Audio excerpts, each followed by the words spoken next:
Started. మీ introduction చెప్పేసి start చేయండి. Yes ma'am. నమస్తే అండి. నా పేరు Saranya. I'm a 33 year old housewife. I have a small daughter who is in grade 1.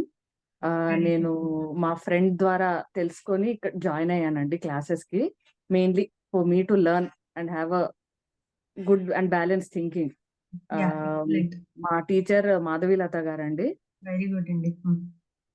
ఆహ్, so you start are giving చేయమంటారా? Chapter 16 test right. Yes ma'am. Chapter 16 chapter test ఇస్తున్నానండి.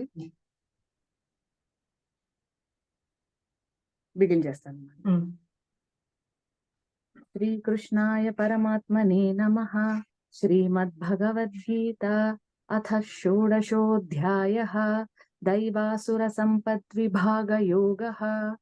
श्रीभगवानुवाच अभयं सत्त्वसंशुद्धिः ज्ञानयोगव्यवस्थितिः दानं दमश्च यज्ञश्च स्वाध्यायस्तप आर्जवम् अहिंसा सत्यमक्रोधः त्यागः शान्तिरपैशुनम् दया भूतेष्वलोलुप्त्वम् मार्दवम् ह्रीरचापलम् तेजः क्षमा धृतिः शौचम् अद्रोहो नातिमानिता भवन्ति सम्पदम् दैवीम् अभिजातस्य भारत दम्भो दर्पोऽभिमानश्च क्रोधः पारुष्यमेव च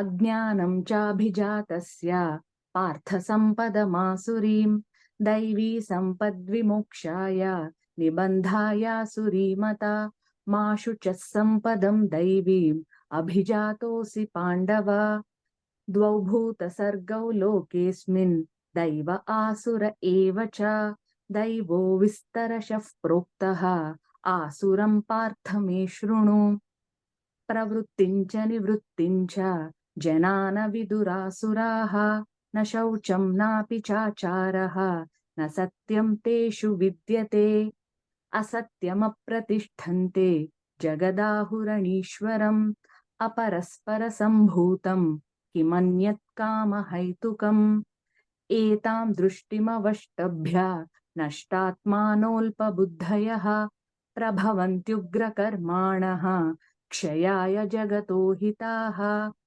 काममाश्रित्य दुष्पूरं दम्भमानमदान्विताः मोहात् गृहीत्वा सद्ग्राहान् प्रवर्तन्ते शुचिव्रताः चिन्तामपरिमेयाञ्च प्रलयान्तामुपाश्रिताः कामोपभोगपरमाः एतावदिति निश्चिताः आशापाशशतैर्बद्धाः कामक्रोधपरायणाः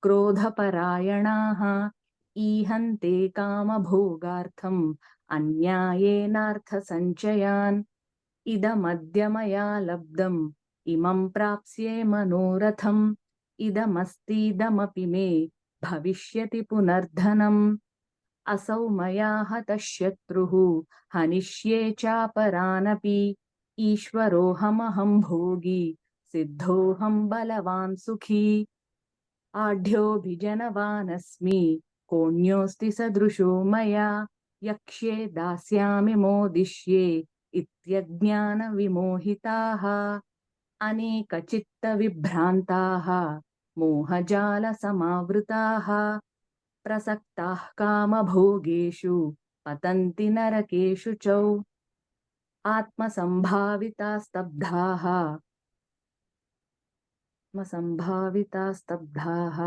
मोह ధనమాన धनमानमदान्विताः यजन्ते नाम यज्ञैस्ते दम्भेनाविधिपूर्वकम् अहङ्कारं बलं दर्पं कामं क्रोधं च संश्रिताः मामात्मपरदेहेषु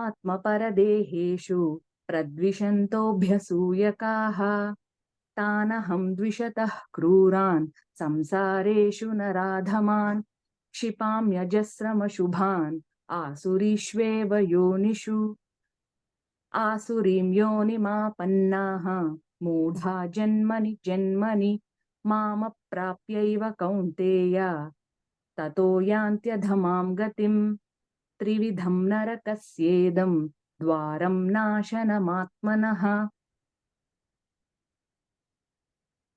త్రివిధం నరకస్యేదం ద్వారం నాశనమాత్మనః కామః క్రోధస్తథా లోభః తస్మాదేతత్రయం త్యజేత్ ఏతైర్విముక్తః కౌంతేయ తమోద్వారైస్త్రిభిర్నరః ఆచరత్యాత్మనః శ్రేయః తతో యాతి పరాం గతిం యః శాస్త్రవిధిముత్సృజ్య వర్తతే కామకారతః న స సిద్ధిమవాప్నోతి న సుఖం న పరాం గతిం తస్మాత్ శాస్త్రం ప్రమాణంతే కార్యాకార్యవ్యవస్థితౌ జ్ఞాత్వా శాస్త్రవిధానోక్తం కర్మ కర్తుమిహార్హసి. ఓం తత్సదితి శ్రీమద్భగవద్గీతాసు ఉపనిషత్సు బ్రహ్మ విద్యాయాం యోగశాస్త్రే శ్రీకృష్ణార్జున సంవాదే దైవాసుర సంపద్విభాగ యోగో నామ షోడశోऽధ్యాయః. ఎక్సలెంట్ అండి, క్లీన్ ప్రొనౌన్సియేషన్ వైస్ అయితే ఎక్సలెంట్. టూ Two- పాజెస్ వచ్చాయి, బట్ ఎస్ యూ హ్యాడ్ మీ అంతా మీరే సెట్ చేసుకున్నారు, no problem. But 1, 2 are excusable, pauses are excusable, but pronunciation అయితే Thank excellent. you, madam. And thanks to both of you and Madhavi Latha గారు, ఇద్దరు కూడా మేడం అండి, నాదేం లేదు, చాలా కానీ చాలా బాగా patient చెప్పారు. గా ఉంటారు. And after long time I'm hearing an excellent pronunciation అనిపించింది నాకు. Thank you, madam. Very good, and you keep this flow intact, and I hope you will give all the chapters. ఎన్ని అయిపోయాయండి మీకు? 1, 2, 3 అయిపోయింది మేడం. Huh? మళ్ళీ 12, 13th half అయిపోయిందండి. 14, Okay. 15, 16, 17 17 అయిపోయింది. అయిపోయాయి. Okay, 18th remaining. అన్ని ఇస్తూ ఉండండి వరుసగా. ఓకే, కొంచెం టైం పడుతుంది మేడం, నో అంతే. Problem. Take your time, and but then ensure that you are on the track. Okay, fine అండి.